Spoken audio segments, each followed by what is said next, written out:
Er ekki núna? Já, þú ert að leipa sig eitthvað í myndirna þínar og það. Ekki hleypa sér myndirna mínar. It's out now. Já, herru, það er 15 lótan sem að heilsa okkur þessum fallega miðvikudegi, skemmtilegt UFC-kvöld, að baki risastór boxbardagi á míningarunum framöndan, Usyk og Fury 2. Svo er gestir og fleira á leiðinni, drekk, hlaðinn, þáttur og fleira gott. Og að lokum jól. Já. Eru komin í jólaskap, stókar? Nei. Ég er komin í jólaskap. Já, það ekki? Jú, ég er komin í að snjór og svona gaman, kósi. Hvað felst í jólaskapi á ykkur? Hvað gerir þið þegar þið eru í jólaskapi? Ég vinn meira og eitthvað. Það er ekki jólaskap. Nei, ég veit það er eitthvað svona, það er svona pappin sem er hann að flýja heimili sitt. Akkurat. Og eitthvað svona Vinnum meira og drekkum meira. Minna heima. Það er bara að vinna svo mikið, ég verði að fá mig bjór. Ok, gott að vita það. Ég er með jólaskapi eftir því, sko, hvort ég verði ánæður eða reiður þegar ég heyri Mariah Carey. Og hvernig var það núna? Ég er mjög glaður. Ok, geggjað. Það er frá að setja lagið bara á viljandi, sko, í bílnum bara. Já. Bara all I want for Christmas is you, kæri hlustandi. Ég veit. Er þú kæri hlustandi? Já. Okay. Ég hlusta á Ég hlusta ykkur einustu viku. Já, ég líka. En já, ég fer í jólaskap því ég kemst á Reyðarfjörð. Ég er að vera hjá systur minni við jólin á Reyðarfjörði og því ég sé börnin hennar þá þetta jólaskapið inn. Þú sér börnin hennar? Já. En börnin þín? Barnið mitt er 18 ára og hringi bara í mig til þess að fá peninga. Þannig að nei, þegar hún hringir og biður peninga í desember þá detti ég ekki í jólaskapið. Nei, hvað eru krakka systurina komnir? Þau eru eins og háls og tveggja háls. Já, hálsarnir. Já. Geggjað. Og þau elska að heita frenda, sko. Já, ég mynd, sko, fransíski mín eru 6 og 12. Já. Það er búin mjög gaman að fara í Nexus og vesla jólagjafir. Já, er strákur 12? Já, ok. En það væri stelpa sem verið 12, þá væri þú ekki glaður með þetta. Nei. Því að þær fara að vera erfiðar fyrir, sko. Þetta er samt svona reverse, skilu, því að yngri stelpan er algjör strákur. Já, ok. Þú veist, ég hef alveg reynt að gefa henni eitthvað ponydót og eitthvað, hún er bara, fuck that shit, skilu. Ég er sverð, byssur og bolta og eitthvað svona drast, skilu. Geðveikt. Já, hún er fucking skriðriki, sko. Geggjuð. Og gaurinn sem sagt algjör kettling, eða? Já, algjör listamaður, skilur við. Þú veist, maður þarf alltaf að gefa hann svona sapgripi eða eitthvað svona drast, sko, hann tekur það aldrei upp á kassanum, heldur hann bara að hann tekur svona upp á stótið eða svona stótið sem ég gefa honum og stillir í svona vandlega upp svona inn í herbygginu sínu og við erum bara svona, ok, hvað, ætlar ekki að leika eitthvað með þetta? Hann er bara, nei, ég ætla bara að eiga þetta í kassanum. Verður að vera mint condition. Þannig ég er alltaf bara auðvitað að kaupa bara handbólum bara eitthvað safnaða mér núna, skilur við. Það getur farið Nexus og keypt eitthvað safnaða drast og hann getur bara 8, skilur við, í 18 ár og svo eftir, þú veist. Make millions. Já, nákvæmlega. Ég ætla ekki að vera gauð sem er eitthvað fáiði og setja sko 1000 kall inn á bankareining, sko. Ég ætla bara að gefa hann eitthvað svona Nexus dró. Hvað er stærsta jólagjöfin þín í ár? Sem að nonni er að gefa? Já, sem þú ert að gefa. Þú ert ekki að... Já. Þú ert ekki að gefa konu. Ég er ekki Þú ert ekki að gefa þínum börnum. Nei. Hvað er eitthvað börnum? Þetta er eitthvað svona fáta ykkur jólindæmi. Fyrst þú átt eitthvað að. Hvað gerir maður eins og þú jólin? Nei, ég bara, hvað er stærsta jólagjöfin frá þér í ár? Hver fær hana? Ég gaf mér ágætis baka. Já, þarna. Ég gaf mér svona lítið málingasett á Nexus. En ég get verið svona einnum jól og tunda mér með nýja málinga. Keyptir þú kalla með það? Svona kalla til að mála? Já, svona 4 stykki. Geggjað. Geðveikt.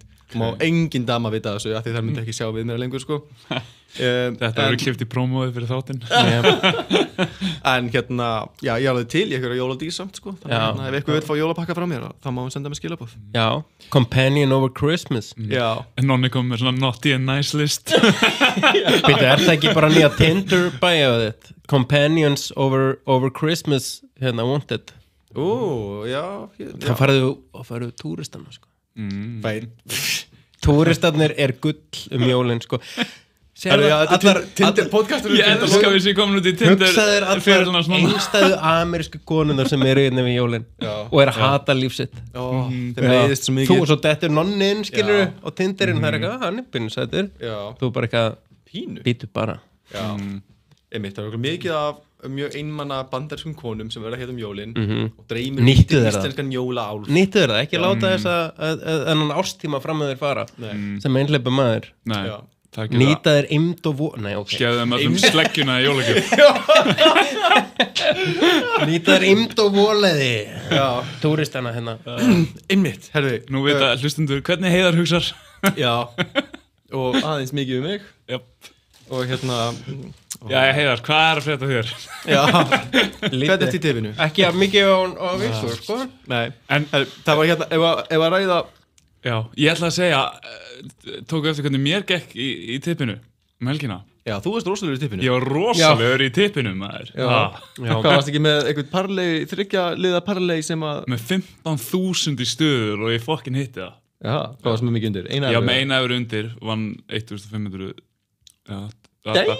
Ég klíraði yfir 250 skall á þessu kvöldi, sko Shit God damn, bro Þessi gæði heitur í tippinu Já, hann kann að tippa þessu Þetta er rosalegt, sko Góður að nota tippið Já, greinilega Menn er að græða á tippinu Menn er að borga leigunu með tippinu Shit Munið eftir hérna þegar hérna 1x2 auglýsingunum gömlu sem var svona geðveitt svona kallarimbulegar af svona gaur svona í skáp svona að tippa svona ákveðt seðil og konan hans í svona einhverju drakt skilur og fúl í hörðinni og catchphrase eitthvað svona stöndum vörðum tippið áður en þær taka það af okkur Nei, en þetta er geðveikt auglýsing Geggjuð auglýsing Þetta myndi 100% vera til þess að ég myndi tippa frekar en þeim en öðrum Gummi Ben var líka einhvern tímann í einhverjum auglýsingum frá þeim þar sem hann var með eitthvað svona play on tippa orðaleik Þetta er klassíst sko.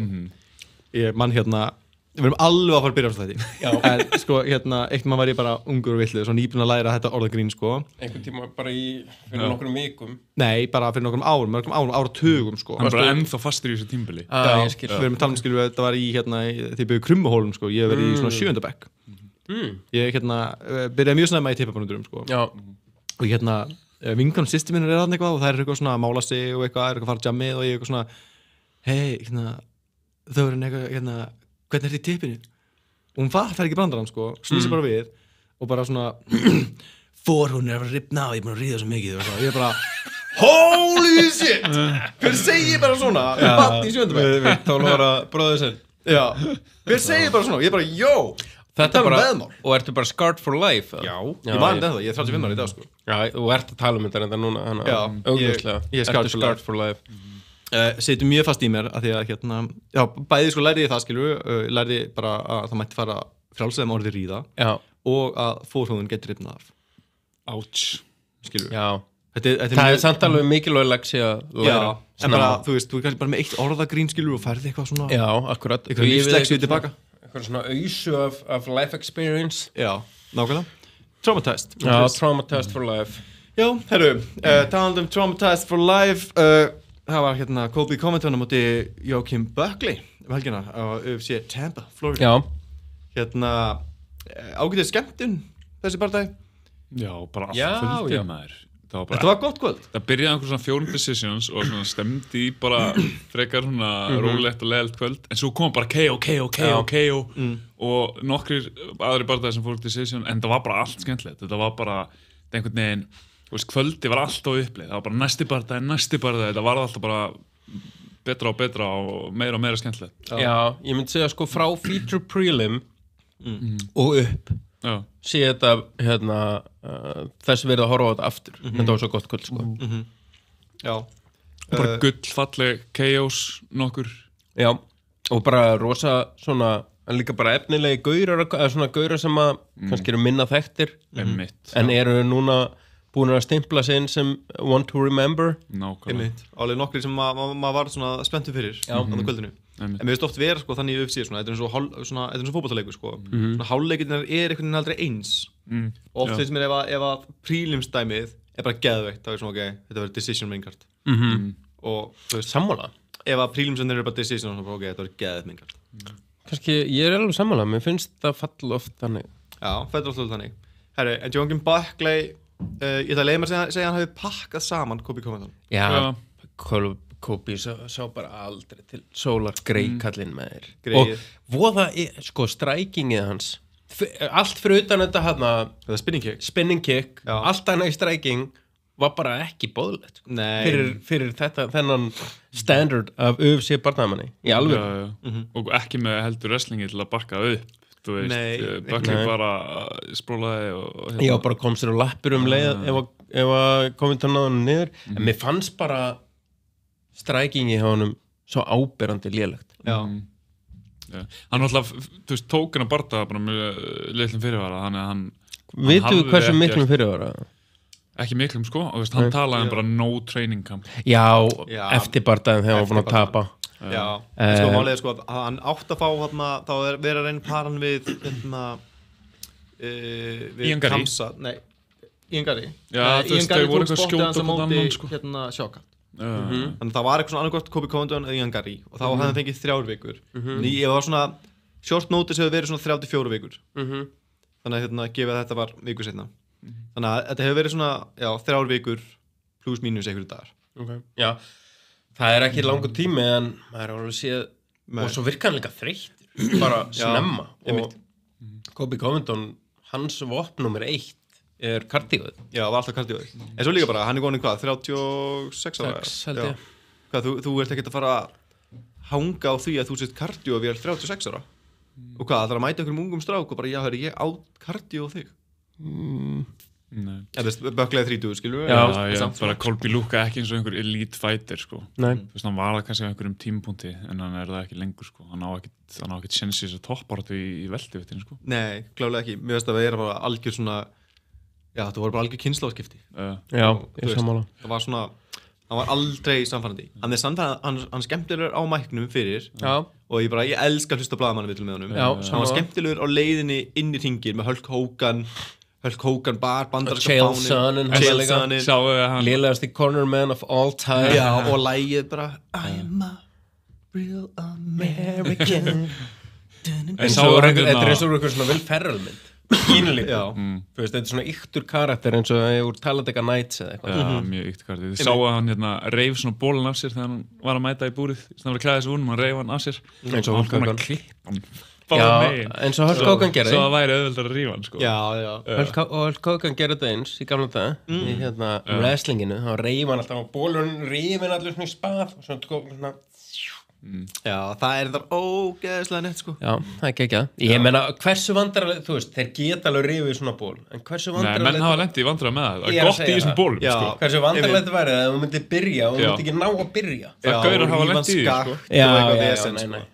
nei, ég það væri svo mikið líka rétt að nú fyrir að berjast og bara lettir í vann en mér fannst svona minus aura að koma með hann kliftaninn það er já, ég var ekki var við það að hann hefði verið svona kliftur sko. hann var alveg búin að klippa hann ég gef hann plus fyrir góðan undirbúning annars verður preparing to fail sko þetta var nánast copy-paste ég er náttúrulega gamall eins og þið við oft nefnt í þessum þetta ég sko var að horfa á Hulk Hogan in the 90s á amerískum sjónvarpsstöðum heima ömmun á sko.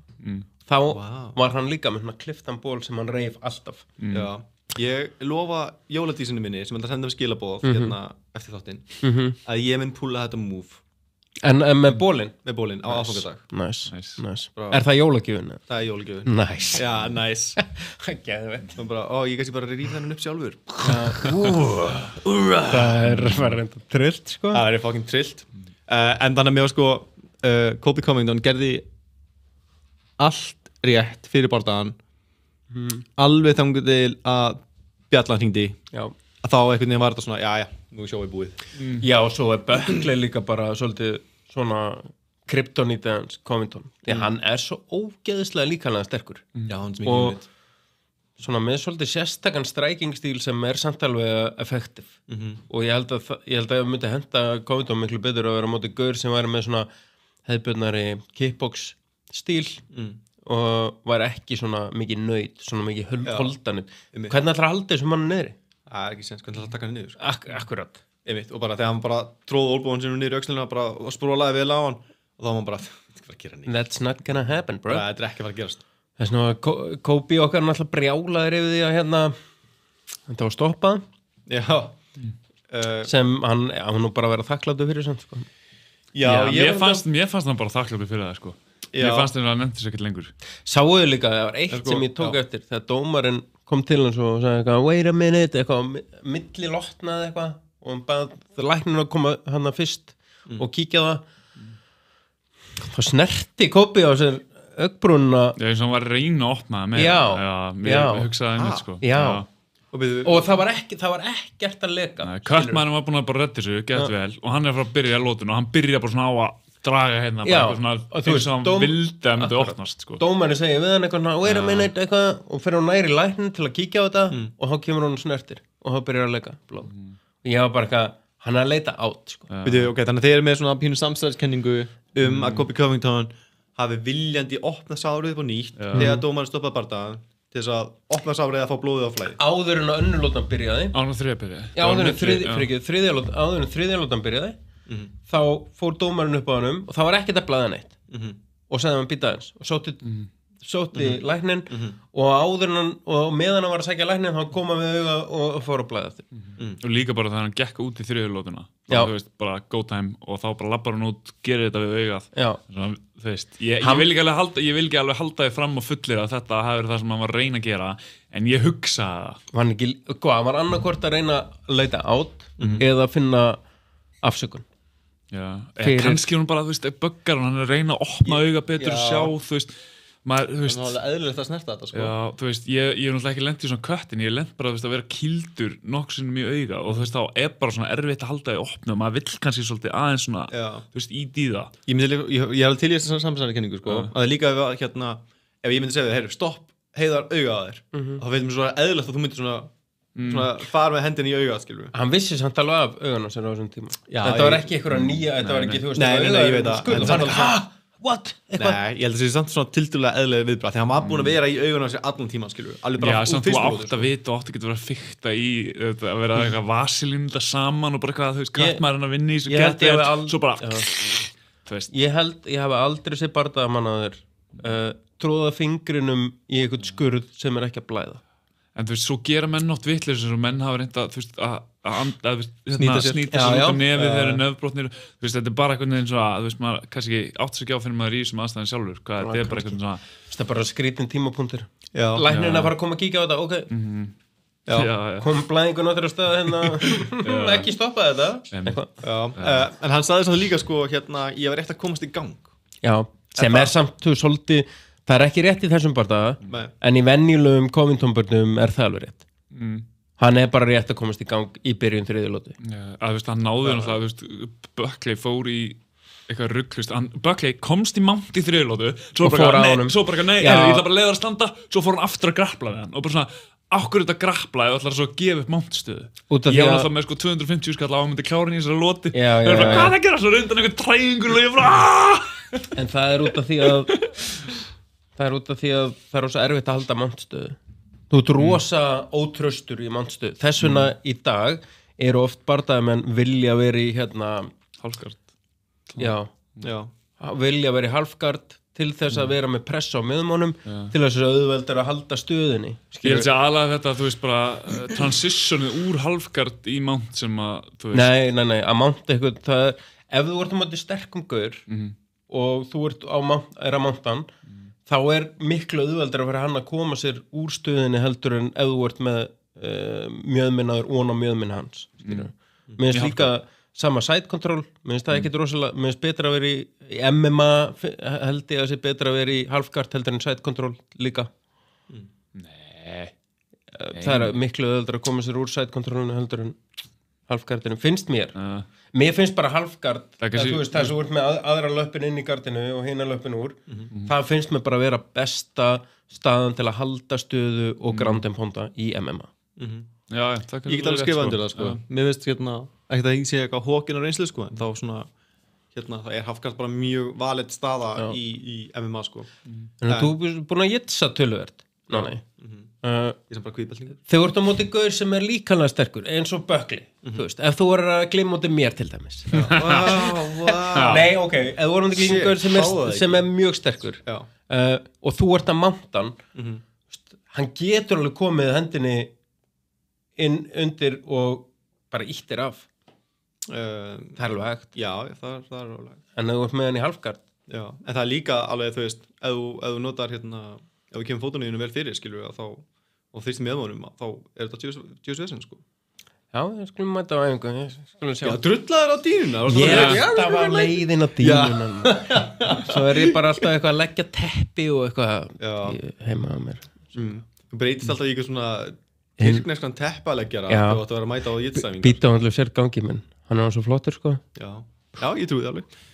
Þannig að já, þetta hérna góða pælingar, en hann sko Buckley vissi líka bara hann áttan standandi og ef að Kobe átti eða hann ætti eitt með séns einhvers staðar þá væri það í gólfinu en ég fílaði samt alveg þegar Buckley var að fara tók mountið en var ekkert að hanga það var svona stöndu bara upp ég er miklu betri stöndu Já, ég held líka bara hann hefði farið svolítið í mountið bara að vöðva minni sko já. Og síðan hann verið bara nei býtu, ég geti verið hérna á móti þessum gaur sko Þú veist, þú afturinn að vera nógu confident til að taka mountið eins og þetta bara, þetta kannski ekki alveg gameplayið mitt Já, akkurat Ekki mótið þessum gaur, skilur Nei Því að eina leiðin fyrir Kobe að vinna hann að bardaða var að ná Buckley undir Já, þannig ég held sko að já, bara að Buckley hafi raunin bara verið betri en hann á öllum sviðum ekki í lagi hjá Kobe að segja svo bara, þú er komið massa skurð að þriðja í yfir augað og eitthvað þriðja lótur að klárast og bara, já, ég var bara rétt að röka í gangina þú virkaði bara, þú lúkaðir aldrei vel mér fannst hann bara að vera svolítið gasaður Svo líka, já, ég er sammála það er það sem kom mest á óvart hvað hann var þreyttur í annar lótinu hann var byrjað að kíka á klukkuna í lók fyrstu lótu sko. bara, já, ég var bara eitthvað rétt að komast í gangina En satt í þriðju lótu, þú veist, þá kemst hann onna og þú veist, og Buckley undir og loka gardinu og bara svona sætti sér smá bottstöðuna í smá stund, sko og þá hann alveg að ná inn einhverju svona gróndibandi þannig að ég svona skil hann alveg hafa liðið eins og hann væri þarna komið með smá stjórn í barnaðanum, sko en hann samt átti aldrei svona Ég sko, getur ekki verið að koma þér í gang og teki svona ógeðslega mikið damage þú getur ekki látið berja þig í köku skilurðu og verið eitthvað, ég var bara rétt ég var bara komin í gang, þá það að komast hjá því að taka allt þetta damage í fyrstu lótu sko Þetta svo með minn heitt elskaða Aron Kef sem er mjög seinn í gang Já, hann tekur bara fyrstu lótuna í að lesa Já, nákvæmlega, en hann er ekki að taka neitt refsingu, skilur Nei, ekki mikið Hann er ekki að fá skurði yfir augað og eitthvað svona vesinn, skilur Og hann skilar líka, þú veist, ef að hinn gaurinn verður aggressiv þá keyrir hann alveg upp á aggressivinu sitt aðeins, sko Þannig að þetta var nú ekki góður vinkill hjá honum Annar vinkill í þessum barða, sko, er svona varandi Kobe, sko Kobe Covington er sko 15-1 þegar hann mætir Usman árið 2019 hann er í dag 17-5 eftir að tapa fyrir Buckley þú veist, þetta er klárt merki, að fara úr 15-1 yfir 17-5 er klárt merki mann á niðurleið Já, 100% þá er mér spurningin sem menn voru að tala sko, voru það stór mistök hjá honum að fara úr American Top Team, að hann gerir það árið 2020 þannig að svona Já, ég held að það sé alveg augljóst það voru að þú veist, það hefur ekki farið vel fyrir hann að gera það Nei Og ég meina einu gauran sem hann unnið Masvidal, þegar Masvidal var pulsa sem nefndis ekki aldrei sem Masvidal í að lélugu formi eins og móti Kobe Covington Já, þetta var hann greinilega var hann ekkert að nenna að æfa fyrir þetta sko. Nei, þetta var svona bjúa sko Og hver er hinn sem hann er unnið? Sem hann hefur unnið? Já Hann með sigur gegn Þú maður það ekki Það er stólu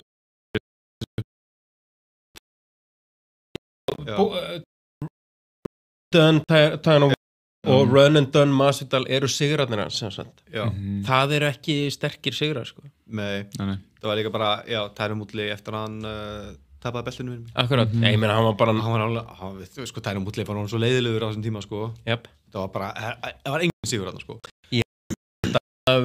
Hann fekk sitt cash money þá held ég að Tyron Woodley hefði bara svolítið svona, þú veist, hætt að vera obsessed því ég held þú þurfi bara að vera obsessed á þessari íþrótt til þess að ná to the tippy top svo halda það og þá var hann var svolítið búinn þar sko en þannig að ég veit ekki alveg hvað maður að gera við Kobe sko, þú veist hann selur hann er skemmtilegur á mæknum skilur ég elska, þú veist, hann er bara að dissa LeBron og Ian Garry og eitthvað, ég elska þegar Kobe kemur og kallar Ian Garry the Cock og allt þetta dót sko, ég elska að hann sé að rífa svo bólnum Hulk Hogan style með Hulk Hogan með bandaríska fánan og eitthvað love that shit sko Já, sammála en hvað er hans level í búrinu, þú veist, ég meina, hvað er hann rankaði núna?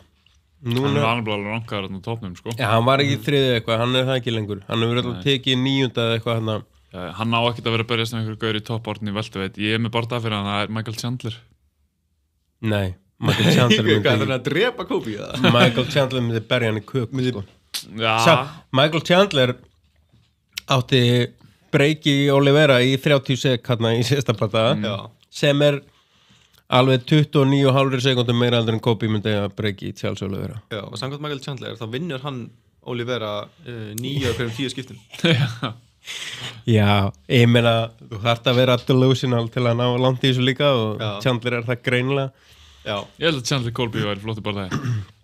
Já, ég væri bara til að sjá Kobe fara á móti Stephen Wonderboy Thompson. Ég væri enda til að sjá það. Það væri legacy bardaði. Já. Annar eða báðir getur bara hætt eftir bardaðan. Já. Og þú veist, já, og bara, ég myndi segja að það væri betri bardaði, því mér finnst sko, að því ég er alltaf að reyna að finna svona gott matchup, skilju, eitthvað svona 50-50, eitthvað svona, hver er að fara að vinna, dæmi, sko. Ég held að Michael Chandler myndi gjörsamlega stúta Kobe. Og bara hann geti wrestlaðinn drast, hann geti bara rotaðan og bara... Ímyndaður ef hann hefði getið 2-3 högg frá Michael Chandler hana. Já, hann er svona svo undersized, sko. Ég held að það sé Chandler? Já, á móti Colby, já, klálega. Hann þurfti að fara upp þyngdarflokk til að mæta Colby. Já, en hann er náttúrulega, hann er walking around 180, sko. Já, hann myndi bara gæta þess minna. Já, ég meina, þú veist, hann ætlaði að keppa á móti Conor í 175. Í 185. Já, töluðu líka 175, en þú veist, ég held að Michael Chandler og Kobe myndu vera saman inn í búrinu, þá væri Chandler kannski ekki hærri, en hann væri breiðari, töluvert breiðari. Já, hann er náttúrulega bara eins breiður og mikið sterkari. Er breiðar en við hefum nokkuð með síðan áður, þannig þurfti ekki að kötta, sko. Já, og Kobe er ekkit rosalega massaði gaur, sko. Nei. Ég held sér flott kardiógaur, sko. Einmitt. Talandi að kötta, sko. Já, fyrir ekki, Kobe er í 9. sæti. Já, hann er hríðfallið. Já. Buckley vann alltaf í milliviktinni. Og þú veist, tapar hann gegn næstum Imavov minnum mig og fleirum, færi sér niður í welterweight og er bara á 6 bardaga sigurgöngu sem hann fóð niður. Þetta er vantilega hans rétta deild og hann er bara komin hann til að hann á heimi í þessari. Já, og hann er contender fyrir Fighter of the Year, sko, því þetta eru 4 sigrar á árinu, 3 finish, þú veist, þetta er alveg góð nöfn, sko. Já, þetta er góð nöfn. Já. Ég áförum betur yfir það í kryddsíldinni. Hvað verður Fighter of the Year? Það kemur í næstu viku, ekki? Jú, það er spurning hvenær við gefum út á þinn. Já, en það kemur á næstunni, sko. En meðast Jókin Buckley, hann var alveg svona contender. Já, sammála. Og alveg bara mjög sterkur contender. Fyrir sko 4 bardaga, 4 sigrar, 3 finish og 1 unanimous decision. Hann er líka búinn að trilla sig núna upp í 7. sæti í rankings. Já. 1 bardaga í viðbót, sko, flott þar sem hann gerir viðtalinn eftir bardagan, fannst mér. Það sem hann let áhverjuna svolítið bara ákveða og það var, hann sagði Usman og Edwards eða Belal Muhammad og þeir sem, þú veist, það sem áhverjunir tjanta mest, ég hafa gaurið sem ég vil keppa við næst. Nice. Og það var svona svipað tjant á Belal og Usman, örlítið meira Usman. Þannig að hann hefði getað sagt bara, ég vilja greinilega heyra með eitthvað Belal. En hann var bara true. Hann var bara greinilega bara Usman og tökum Usman. Ég fíla það. Og mér finnst það töff, sko. Já, ég líka ég myndi fíla það matchup, skilur. Já. Að þú veist, Kobe og svona, þú veist, var hærra rankaður en hann og maður svona, ok, þú veist á niðurleið, Usman er, þú veist, við skulum vera hreinskilnir, hann er á niðurleið líka og þú veist, hátt rankaður, þannig maður svona, það er góð fætt. Og líka bara svona sniðuleið að láta hann fara áður en hann fer í ef að Belal verði meistari þar þegar að því kemur og þegar þú veist, þá var hann búin að fara í gegnum 2 glímugöra fyrst, sko, sem er svona spurningamarki við Buckley, er hann að fara að höndla glímuna hjá Belal Muhammad. En þá er hann búin að standast það próf núna 2 glímuprófið. Já, bara hann er alltaf að taka þetta á þessu defensive wrestling, sko. En ég held að Belal Muhammad sé bara svo ógeðislega góður í glímu. Já, það er erfitt að undirbúa sig fyrir það. Já, sammála. Ég held að það sé bara 1 maður í deildinni sem getur unnið hann. Sem er hver? Sjókat. Ding ding. We have a winner. Ding ding. Eitthvað eru búin að vera heitur í tippinu og kemur heiturinn. Nice. Og glóðuvolgur í kjæftinu já, heitur í tippinu og glóðuvolgur í kjæftinum en Buckley spennandi Covington ekki nei, herri Contender færum að gæðast niður kartið sko maður sem var búin að lofa konun sinni að hengja upp hanskan eftir bardagan gerði það eiginlega ekki gerði það svona eiginlega ekki endalega erfitt sko 1-2 walk-off KO hjá Cobb Swanson gegn Billy Quarantillo Djúvill lúkkaði hann vel eða, sko, ok, hvort lúkkaði Cobb svona vel eða Billy svona illa Cobb lúkkaði svona vel hann var geggjaður bara geggja striking bara fucking vintage Cobb Swanson sammála ég alltaf að reyna afskunu sko, ég líka hann er eitthvað, en ekki 40 nei, 41 sorry samt aldur í featherweight það er gamalt sko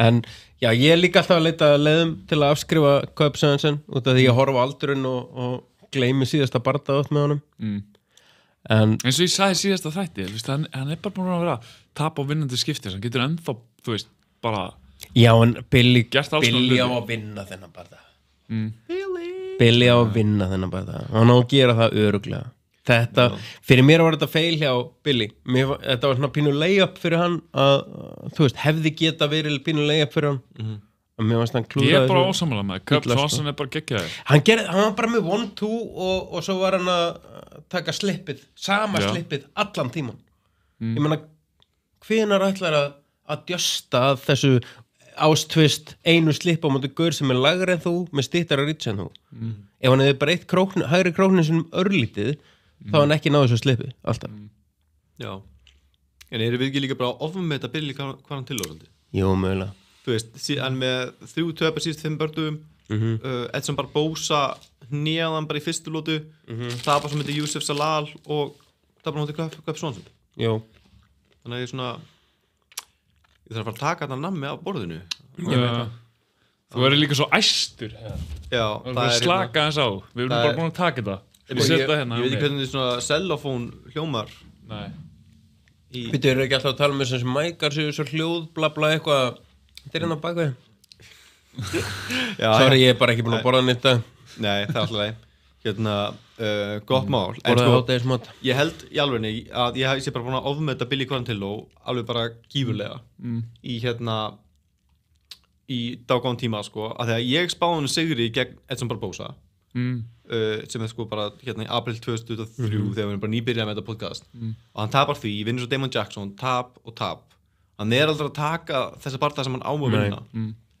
og þetta er bardagi sem hann hafði átt að vinna, finnst mér algjörlega sko, þannig ég er svona líka þegar Billy hann er glímug, þú veist, góður á að vera góður glímugur á að vera með gott kardió og á að vera svona græmdari já, bara ekkert á því í þessum bardaga nei, ég meina að þú ert kemur til 41 skur sem er minn en þú og aumar en þú takt hann bara búrin og grænda hann bara hann hann þreyttur og berða hann svo skilur ekki verið eitthvað að reyna að stræka við hann sérstaklega þegar Billy verðist bara ekki geta höndlað ástvist kombo og verðist ekki geta lesið það eftir 2-3 lótur af sama kombóin allan tíman ég held sjálf erfiðar að þú stendur fyrir framann heldur en þú horfur á þetta slófanum sko já, ég er ekki atvinnumæður í MMA ef ég var ég ætla að vona það ef ég var atvinnumæður í MMA komin í UFC að ég gæti varist 1-2 kombo já, en þú segir 1-2 þú veist bara færa sig þessu úr leið, hann er lengur sko þessi vinstri hendi, hún kemur ekkert alltaf alveg eins að þér, fattur, stundum kemur hún bein stundum kemur smá krókur, smá uppercut, smá sjöful þú veist, þetta er alltaf aðeins mismunandi og vinstri hendin felur alltaf hægri hendina þannig að þú veist sko, en ef þú verði með fótunum þar að segja, þú nota fjarlæðina til að verja þig ef þú ert herrigurinn þá ættir að geta nota fjarlæðina til að verja þig það er sama þú veist, hann bregst eins við öllum þessum höggum skrifa aftur á bak þannig að þú veist ég veit ekki ég gerir þá kröfu á UFC-bardagamenn að þeir geti varið stungu beinni hægri já, en það nær mönnum sem alltaf og í boxi líka skilur þetta er bara mjög klassist kombo for a reason strong fundamentals virkar sko já. það er bara hannig voru þetta já, Cobb Swanson er með strong fundamentals hann var með hendurna niður að mjöðum allan tíman og þetta hann slipa oft inn fyrir höggið það er ekki hvað er ekki Í boxi þá það absolutt no sko að slippa inn fyrir höggið og alltaf að slippa út fyrir höggið. Já, það var heldur bara ekki hvað kennið sko. Nei. Jú. Ég meina að þú veist ég þorið ekki sjálfur þegar ég að boxa að bara slippa inn í höggin sko. Nei, mátt það ekki, þá getur hann náða með henni. Já, en samt þú veist, ef þú sér þetta og nærðu að slippa inn á við, þú veist, þá ert þú komin í góða stöðu. Já, ef mótherinn gerir það 4 sinnum, akkur neglir hann ekki með henni þetta? Akkur er þetta ekki tilbúin, ok, hann gæti slippað inn. Við erum tilbúin hérna. Hann neglar hann hérna með þetta. Þetta bara flokknara þegar maður stendur fyrir framann Cub Swanson, sko. Ég vil bara meina Billy Quarantillo sem extremely low fight IQ, sko. Það getur líka alveg verið, hann ekkert speskæði, sko. Ég bara, já ok, þetta voru vonbrigði fyrir mig. Ég hafði meiri væntingar til hans. Mér fannst það svona cardio-vél sem að gæti orðið spennandi, sko. Það voru vonbrigði. Já, þú veist, hann bara UFC journeyman, þú veist, hann ekkert að fara neitt þessi gæði. Hann bara flottur þar sem hann þú veist, bara fínt stöðucheck fyrir hvert sem þú veist. Þú veist, hann ekkert reynt en eitt hann það. Nei. En það hangið upp á 41 árs gamlan Cub Swanson? Já, mér finnst það fullkominlega til að enda fyrir hann. Bara geggið framist það, bara sýndi bara hann bara vintage útgáfa á sjálfum sér. Og þú veist, ekki vera að halda áfram og enda og róta það næst. Þú veist, það ekkert gaman við það. Nei, það var bara high point, bara go out á high point og call it a career. Hann búin að vera að vinna og tapa til skiptis mjög grimmt bara síðan, þú veist, 2019. Svona, eða 2020 kannski. Þess að hann bara, hann getur ekki sett saman back to back. Þannig hérna, þetta ekki bara segja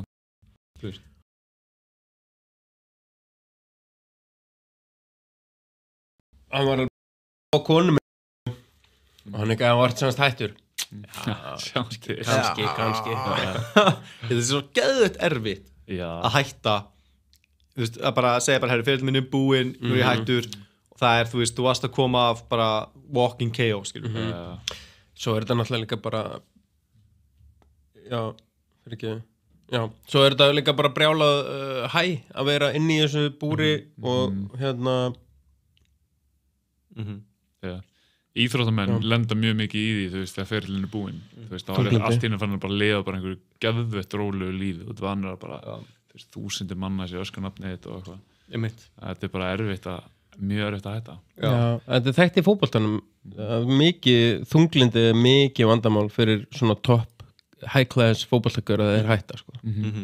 Það alltaf ennþá verra í þessu. Þetta sé bara öllum íþróttum, sko. Já, en ég mun hugsa að þarna öll athyglin á þér, skilur Ég held að hérna, það sé alveg heroin.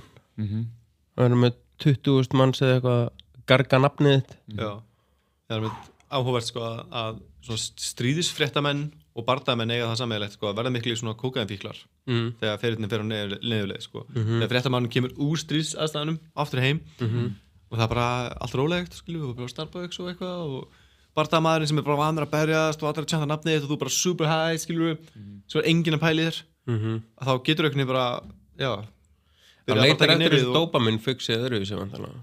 Hvað segirðu? Það voru vantanlega að leita bara þessu dópamin-fixi í heilanum. Já, og það er líka þetta, hérna, hvað þeir líður vel með sjálfmaðin, skilur við. Alveg svona super high, sko. Öðru sér kannski eins og með fótboltamenn sem var svona, meira kannski svona, aðeins meira svona áfengistilhneiging þeim megin, sko. Það sem þú fær svo mikið svona endorfín high líka, sko. Eða svona mimic af endorfín high. Þannig að hérna, þetta mjög skemmtilegt, sko. Já, þetta svona, það þarf allavega eitthvað að skoða þetta þegar ég veit að, þú veist, sjálfsvíg eru frekar algeng hjá fyrirhandi atvinnumönnum í fótbolta. Algengar að það ætti að vera með við stöðu þeirra í samfélaginu. En ég trúi því að Cub Swanson geti hengt upp hanskanum núna án þess að verða ég vona það. Ég meina hann á skilið og ef þú ætlar að fara út þá er það svona. Já, ég held að þetta væri bara, þetta 100%. Þú vilt ekki Tony Ferguson í gang? Nei, guð mig góður, nei. Herru, þetta var svo sagt Fight of the Night, Cub Swanson á móti Billy Quarantillo, en svo var það Manel Kape á móti Bruno Silva. Sem vann, mér fannst þetta að vera Fight of the Night. Já, þetta var geggjaður bardagi maður. Shit, hvað Manel Kape er góður. Já. Bara gjörsamlega slökkti á Silva. Hann er svo hraður maður. Ég bara hraðast strækir bara sem ég sé, sko. Ég verður bara að missa svo mikið álita á honum. Manel Kape, skilur það bara búin svo mikið vesen í kringum hann alltaf með Mokaev og það bíf og veist, hann bara svo hávær og bara svona pirrandi gæi en djöðlega hann góður þetta, þú veist, hann bara, ég vil sjá hann í title fight sko. Miklu frekar heldur en Kaya Sakura Já, 100% hann myndi pakka Kaya Sakura saman hann hefur gert það tvisvar held ég nei, þeir hafa unnið og tapa fyrir hvorum öðrum en sko, hérna það sem er svona áhugaverð, skilja, það hann biður um title fight öskra bara, Dana hann svo geðvikur sko. bara, þú veist, klára farðaðin í þriðlótu bara, eitthvað standing TKO dæmi og þeir svo bara, give me my title shot og Dana White segir nei það búið að gefa út og Dana White hafi sagt nei sem ég var skeðuð fyndið af því að þeir eru bara að vera bara finnandi hvaða blaðbera sem er einhvern veginn og bara maður bjóð þér hérna title fight í flugvísinni einhver sem með Manel Kape bara sagði það nei? hann búið að segja nei ok, nefnilega síðast sem ég heyrði ekkert sem hann sagði fyrst Dana White hann sagði í byrjun svo heyrði hann sagði eitthvað bara enjoy your moments, we'll talk later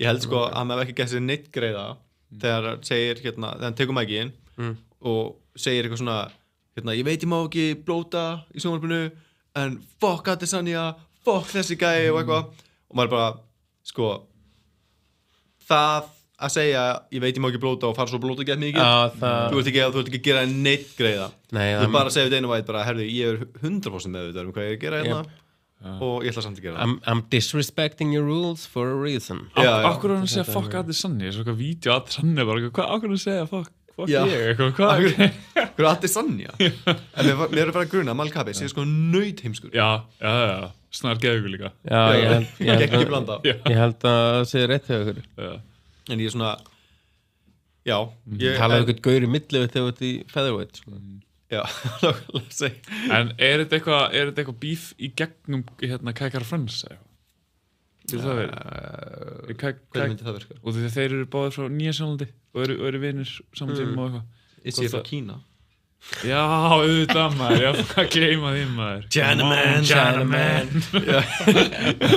nei, samt sko, góða búndur það getur verið rétt í það sko að hérna, það sé eitthvað þannig bíf sko já, en af hverju samt þá ekki segja bara en sagði hann ekki fuck Kaikara Friends? Jú,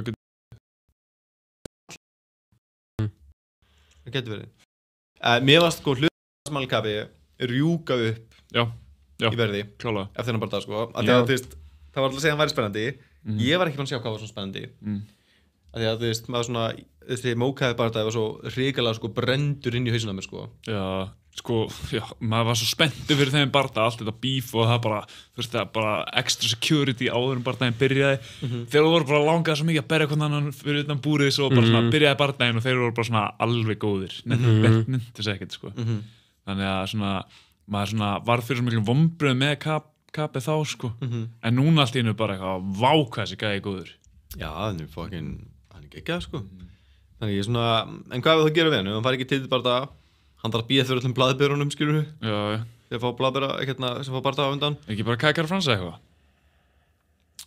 jú, eða ekki Tatsumi Taira sko, það er alltaf gleymist líka sko að Manel Kape debutaði alltaf móti Pantoja þannig að það kannski hefur smá þetta væri rauninni sko Kape Pantoja 2 ef við fyrir með í þess átt sko ég held að það er bara svona sama hvaða barða við setjum við fyrir Pantoja það verður alltaf Pantoja þessi 2 ég held að það er þetta rétt sko klart mál, nefnir alltaf Kaikara Friends var það ekki Ultimate Fighter? Jú, það getur verið hvernig myndi vilja sjá Kape keppa móti næst ef það er ekki, þú veist, ef hann fær ekki titilskot Kaikara Friends, Amir Abbasi, Brandon Moreno Tatsumi Taira, ekki Kaya Sakura okay, jú, kannski Kaya Sakura for Run Back for the Trilogy ég er að leita einu nafni á mann bara eitthvað ég segi Kaya Sakura fyrir The Trilogy Kaya Sakura fyrir The Trilogy já ég segi bara Kaikara Friends var það ekki hann sem hann sagði fuck hann sagði það eða bara Kape mútið Issy í svona catchweight já, það væri geggjað það væri geðveikt ég væri til að sjá sko Kape vera svona eins og lítið chihuahua hund svona hringir í kringum Issy bara það væri geðveikt en spennandi barðamaður ég svona þú er eiginlega ekki viðkynna það en ég er spenntur að sjá hann aftur sko já, það er mitt en það er alltaf hann sko hann bara með svo skrítin töp á rekordunum sínu, þannig ég bara eitthvað svona ég veit ekki hvað þetta sé svona on-off-gaur þetta ekki, hann virkar þannig á mig sko, sem svona on-off-gaur ég með tap, get Mattius Níkolá svona, Sakura og svo hann bara otherworldly núna á móti Silva helgina sko. Já. Það var bara eins og hann væri ósnertanlegur Silva, hann var bara í tómu vandræðum hann var sást bara í augunum á honum í annar lótinu og hann vissi ekkert hvernig hann átti að díla þetta sko.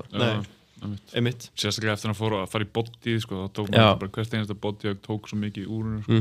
Ég var einmitt í þriðju lótu bara þú veist og vonast eftir bæði KO-unu og þriðju lótu KO-unu sko. Og ég öskraði svo mikið að sjónarpið fara í bodyð sko. Og þú veist maður sá það alltaf að hann lenti í bodyð að Silva fann fyrir því sko. Þannig að og svo í endan náði hann einhverjum flurry með 2 body shots og þá sá maður bara það var ekkert að fara að standa upp eftir það sko. Fór bara niður Einmitt.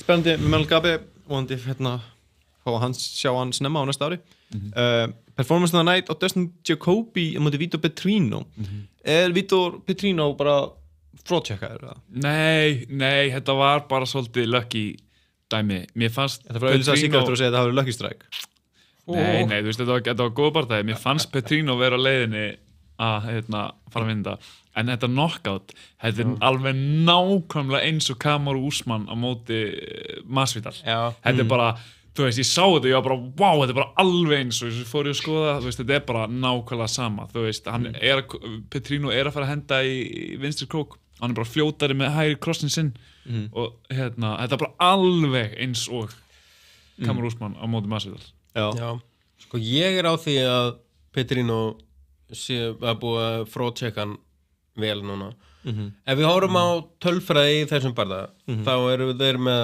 solid 10 significant strikes á Petrino í fyrstu lótu og 12 á Jacoby sem gerðist ekkert í fyrstu lótu og þú veist, það eru 0 takedowns við erum að tala 10 högg á mann í lótunni það er ævintýrlega lélegt í annar lótunni og aðeins meira þá er þetta 19-18 enga fellur, þannig að það gerðist ekkit rosa mikið sem bara það var eiginlega ekkert að gerast og meira þess að þú veist kommentatorinu töluðu það þetta var þegar hann var nýbúinn á rótan að þú veist að þeir voru ég vonum þetta velta verið með hvenær þetta myndi byrja hvenær þú veist, annar þeirra myndi taka á skarið og gera eitthvað þegar mér varst ekkert búið að gerast allan bara þannig að sko aðdráttarlítill bardagi þannig að segja sko, það var ekki mikið output af það en sko Vitor Petrino var ekki guillotinaður síðast gegn Anthony Smith sko við erum þetta svo löngu búin að afskrifa Anthony Smith og hann átti að vera þessi guður átti að vera eitthvað svona agalegur jaxl kollaði út Anthony Smith hann bara Anthony Smith I want you það var bara fyrir honum var ekki með þess að bara í Brasilíu Jú, það er rétt ekki allar staðrindunum mínar ég er bara með allt á hreinu ógeðslega vandrarlegt svo Justin Jacoby sem er ekki top dog í þessari deilskilu og hann er bara KO þar Justin Jacoby er samt alveg elite striker sko. fyrir striker algjörlega sko elite striker, er hann elite striker er það outputið hans það er alveg kraftur í honum mér finnst hann bara mjög góð striker sko. ég myndi alveg sjá hann hanga jafnvel í Alex Pereira eins og þú veist Jamal Hill og Prohaska og svona aðri gaurir sem hafa fengið sén sko. Ok, þannig að gaur sem er ekki inn á top 15 í deildinni og meðan að Anthony Smith er 14 er elite striker þú veist, hann myndi pakka saman Anthony Smith sko Justin Jacoby? Já, myndi allir nema Petrino pakka saman Jacoby er nefnilega mjög góður strækir sko. Þetta er góður strækir hann er mjög góður strækir sko. þó hann sé kannski ekki rænt það heila kemur óvart hann sé ekki rænt sko. ég hef reiknað með því sko. en ég sé hann alveg þá klifur á óvart klálega okay. Ég held að ég pínu samanlega bygga sko. ég held að Justin Jacoby geti staðið sér betur heldur en Jamal Hill á móti Alex Pereira hann líka bara, þú veist, hann kom sjálfur úr Glory Kickboxing sko. hann hefur góðan kickbox fyrir á hann kom í UFC börðist þeir ekki í kickboxi hann og Alex Pereira? Jú, hvað er það ekki rétt þér?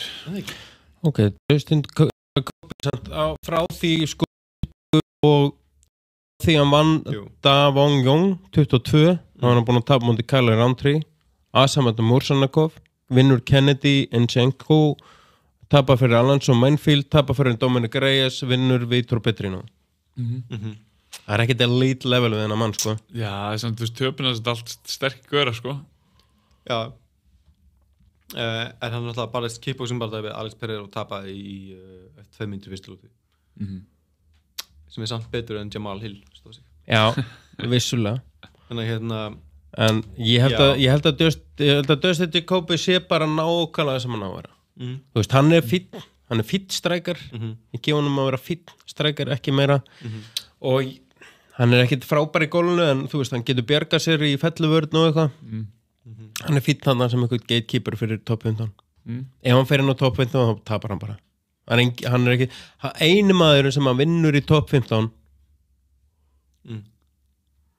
er Anthony Smith. Já, ég held ekki að alveg sé að vinna nokkur annað, sko. Já, við sjáum til að því að þú veist, ok, hvað er framöndin á Justin Jacoby? Þú veist, er hann ekki bara, hann er vantilega að reyna að komast í rankings? Já, klálega. Það er vantilega, hann gefur góðu Jimmy, hann með Mark Montoya í hótunni sínu. Já. Þú veist. Sko, hann geti farið á móti Guskov eða Volker eða Ástamír eða einhverjum. Hann er svona búin að tapa fyrir svona hinum sem er látt á top 15, sko. Ég held að hann fari aldrei upp fyrir 10. Ég held að hann fari aldrei upp fyrir Johnny Walker. Mér finnst ólíklegt að hann fái Dominic Reyes. Þú veist, hann er búin að mæta það Reyes. Já, ég er að segja, mér finnst ólíklegt að hann farið svo ofalega að fá Dominic Reyes. Alonso Manfield búin að tapa fyrir honum líka reyndar. Já, Guskov er flott fyrir hann næst. Já, ég gæti verið Guskov. Það er ekki bara. Eða Anthony Smith. Er hann kannski, er hann hættur eða, Anthony Smith? Ég vona það. Ég vona hann sé hættur, maður. Já, ég er alltaf að bíða eftir að koma einhver tilkynning, sko. Frá honum, bara ekki að I'm out of this. Bara fuck this. Já. Ég held að Anthony Smith sé með svona gæi sem hann bara getur ekki hætt. Og hann mun enda bara mjög punch drunk í lok félsins. Hann er með rosalegt mileage og ég held að það hefði ekki gert hann gott að guillotína Vitor Petrino. Nei. Það gaf hann einhverja von. Gaf hann einhverja hugmyndir hann er ekki búinn. Ég held að Justin Jacoby, hann er svona góður fraud checker og á bara gott erindi móti hann að Bogdan Guskov. Já, ég held að. Guskov verið með, hann vann spann síðast og hann vann hann.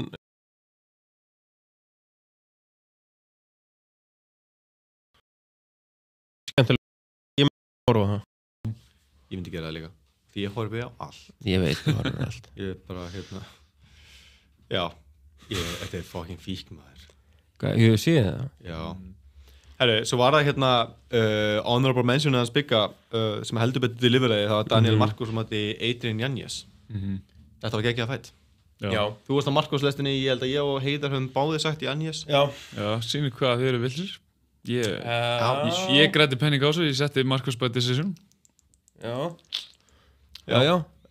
Split decision. Mér fannst reyndar... Já, var þetta split decision? Já. Það var mjög tæft, sko. Mér fannst reyndar Yanez betri í fyrstu og annar lótu og Marcos átti þriðju lótunni og skuldlaust í mínum bókum. En þetta var náttúrulega fyrstu og annar lótu voru... Chris Lee vinnur okkar, hann gefur samt Yanez, sko, þriðju lótuna. Vinnur okkar? Já, svona, það er svona. En já, en þetta var geggjaði barndagi og geggju skemmtun en mér fannst Yanez vinna þetta, sko. Já. Aha. Já, meðan hann taka fyrstu 2. Já, ok. Sko, ég dæmdi þess að lótur ekki, sko. Sko, það er engin dómari með hann með fyrstu 2, sko. Þeir eru all over the places dómara, sko. Já. Með þetta. Þetta er bara mjög svona pjúra splitt barndagi, sko. Já. Þetta er með einhvern þannig. En ég fannst að Marcos með þetta alltíma, sko. Já, mér leið þannig, sko. En sko, ég skil ekki alveg hvað þú hefur tekið Adrian Yanez svona miklu ástfóstri. Ha? Já, þú bara... Hvað ástfóstri? Þú bara ert svo mikill Adrian Yanez fanboy. Ha? Já. Hvernig færði það út? Ég er búin að þekka þig. Ég fór stór reyndi. Ha? Ég skil ekki. Nei, ok, ég skal þá útskýra fyrir þér eins og sést 8 ára. Já. Ég er búin að þekka það lengi. Já. Alltaf þegar Yanez er að berjast og spáir þú sigri og ert bara mjög svona kókraustur í þínum skoðunum. Já. Ok. Ég vissi það ekki. Nei, ég hlusta. Já, ég ánægði með þig. Ég vissi þetta ekki sjálfur. Þú greinilega er bara búin að kryfja þetta til merðar. Janjas rosa skemmtilegur strækjar samt svona með boxing heavy stíl ég fíla það svolítið og ég fíla það gaurar þurfa að færa sig ekkert allt og mikið úr rangeinu til að dodga högg hann svolítið svona slipping reyndar fannst mér hausreifingarnar hjá Janjas ekki frábæra í þessum bara mér fannst hann vera að standa rosa nálægt Daniel Marcos og bara vera með hausinn on the center line og reyfa hann ekki neitt mér fannst hann fjall svolítið á því í þessum bara en mér fannst hann vinna allavega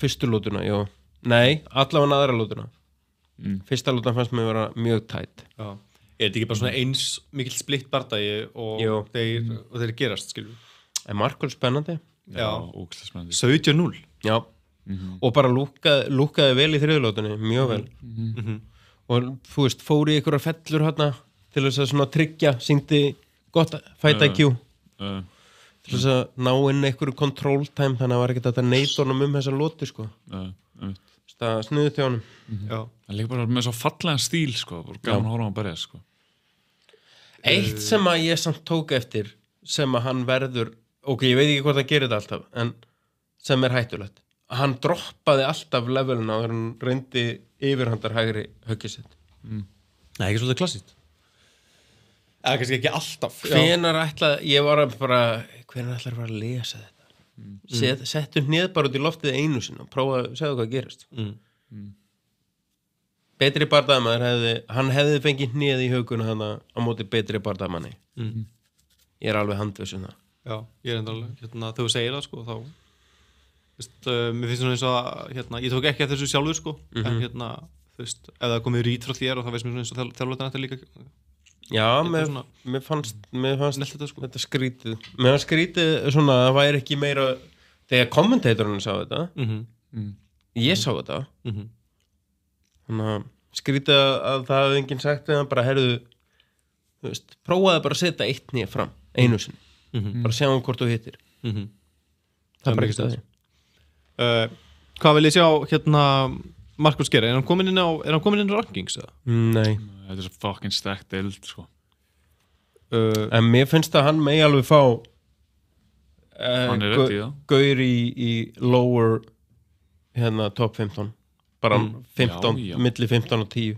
algjörlega, mætti gefa hann Montel Jackson eða Ayman Sahibi þú veist, ég held að hann færi gegn á það báða sko Jose Aldo þið skemmtilegu bardagi hann kallaði eftir honum ekki það ofbóðislega skemmtilegu bardagi hann kallaði eftir Jose Aldo var það ekki og þeir eru báðir svolítið svona power strikerar með svona tæstíl sko give the man what he wants sko það getur verið main event á Fight Night sko já, algjörlega hann líka svona alveg það skemmtilegur bardagamaður skilur og hann er alveg með hundin í sér sko þetta er ekki gæði sem lætur vaði yfir sig sko þú veist, hann bregst við höggi með harðara höggi sko og hann er ekkert að fara að vera að henda vera í endalísu fellum eins og vinnur okkar Bautista gerði og drap þú veist, það er bara geggjaði bardagi ég held að UFC er ekki að fara að láta tækifærið að láta Aldo og Marco keppa fara fram í þessu fara sko nei, cash money þannig að við búum að gefa hann svona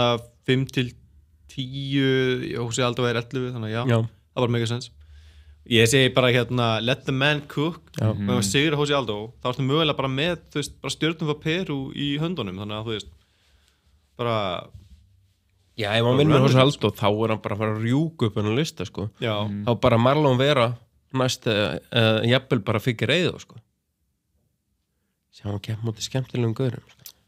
Figueiredo aftur niður sko er það? Já, er það staðfest? Hann talaði eitthvað það sko ég sá eitthvað, ég er ekki búin að kafa hann í það sko en hann talaði það mér finnst hann eiginlega bara eiga að gera það sko já hann var ekkert að gera þarna í bantamöndinu en er hann ekki bara orðin og gamall? Já jú hann er, þú veist, hann er 36 hann var að gefa okkur one of the fights of the year bara fyrir 2 vikum eða eitthvað hvað það? já, hann mætti Píti Jan var það fight of the year? já, einn af þeim einn skemmtilegasti bardagi bara síðustu mánuð allavega Píti Jan barðan svolítið Buffaði bara hann droppaði Píti Jan og var alveg inn í þessu allan tíma 5 round unanimous decision já, það var geggjaði bardagi og Figueiredo fullt erindi í hann gaf okkur geggjaði skemmtun droppaði Píti Jan, sett hann í alls konar vandræði Já, mér finnst, sko, persónulega finnst mér hann ekki að fara niður því að ég held bara hann sé ekki að fara að meika þetta weight auðvitað ef hann fyrir niður. Jú, hann gerst það milljón sem hann getur alveg gert það fyrir. Ég meina, hann vann Marlon Vera í síðasta bardaga á undan Peter Yan, unanimous decision, þannig að hann alveg erindi í þess að deild, ég veit að, ég sé hann ekki eiga meira erindi í toppgaurana í flyweight heldur en í bantamweight. Ég held hann er fullt erindi í Pantoja, sko. Ég held að hann sé svona líklegast til að taka beltið af Pantoja. Figgy? Hvernig á Figgy sem var að vinna Peter Yan? Já. Hvernig á hann að vinna Pantoja? Bara buffan. Pantoja er cardio vel sem getur tekið endalus damage. Figueiredo, hans vandamál nummer 1 er þólaðan, sko. Já, sem var ekki vandamál á móti Peter Yan. Hann var ekkert að... En kannski er það... Hversu mikið voru þeir að glíma, skilur? Alveg eitthvað. Pantoja er að fara að vera með hann upp á búrinu í gólfinu. En ef hann er að verjast fellunum, þá er hann að fara að vinna Pantoja og stigum. Hann á ekki séns í Pantoja. Hann á ekki breyk í hann, sko. Það er svona svipa breyk og þú eittir í mig. Já, mér finnst við báðar eiga ágættan séns þá. Ég væri svo til í hérna töflufund þegar þú ert að fara að coacha Figueiredo á móti Pantoja. Just buff him, man. So what's my way to victory? Well, look at this. You hit him with good shots and you don't get hit yourself. This is the way. En ég held það séu góða líkur ef við fáum þann titilfætt bara mögulega næst í flyweight, sko. Til það séu bara ágætislíkur því og ég held að Figueiredo eigi bara ágætislíkur í þeim barða. Þú heldur að næsti titilbarða í flyweight verður Figueiredo og móti Pantoja? Gæti gæst, já. Þannig að hann hoppar buttplug þannig að þetta er bara eitthvað sem hann sagði sjálfur, hann langaði að fara aftur niður og challenge Pantoja, sko. Þessi gaurar segja ýmislegt, sko. Þeir segja ýmislegt og þeir eru tilbúin að segja eiginlega bara hvað sem er til þess að fá smá athygli ef þið þurfa til þess að fá eitthvað í gegn. Conor McGregor er gott dæmi um það og hann á ekkert erindi niður. Ég held að hann sé ekki að fara að make eitthvað of weight auðvitað niður og hann er ekki að fara að vinna Brandon Royval, hann er ekki að fara að vinna Brandon Moreno, hann er ekki að fara að vinna... Ég held að hann sé bara að fara niður til þess að fara í Pantoja. Ég held að hann sé ekki að fara að berjast með annan, sko. Hann á ekki séns í Pantoja. Ekki fræðilega. Sjáum til. Já. Hvaða leið, þú veist, ef hann rótar hann ekki í fyrstu lótu, þá getur hann ekki unnið hann að barða. Já, þú veist, það verður kannski erfitt. Ég full trú á honum, sko. Já, viltu veðja? Við skulum bara þegar þessi fight verðum við líklega að setja saman. Nei, þá er ég tilbúin að veðja. Ég mun veðja á hann. Ég veit að hann verður sexy fucking underdog þegar hann mætir Pantoja. Ég mun veðja á það, sko. Já. Svo verður ég laughing all the way to the bank. Algjörlega. Ég var alveg til að taka smá parlay. Ég var alveg til að taka smá parlay við mál og það ég er tilbúin til að veðja upp á að hann sé ekki að fara niður og fá titilskot í næsta bardaga. Ef hann fyrir niður þá þarf hann að taka eitthvað topp 5 gaur. Sammála, en sko Figueiredo er skemmtilegt umræðefni en þetta er kannski ekki umræðefni dagsins að hann var ekki á þessu kvöldi og... Já, nei, það er rétt. Ég spæði við geymum þessi veðmál og buttplug allar þessi buttplugga sem að Heiðar við gerum reyna svona trikk og góðst þegar setjum við rassin á sér, sko.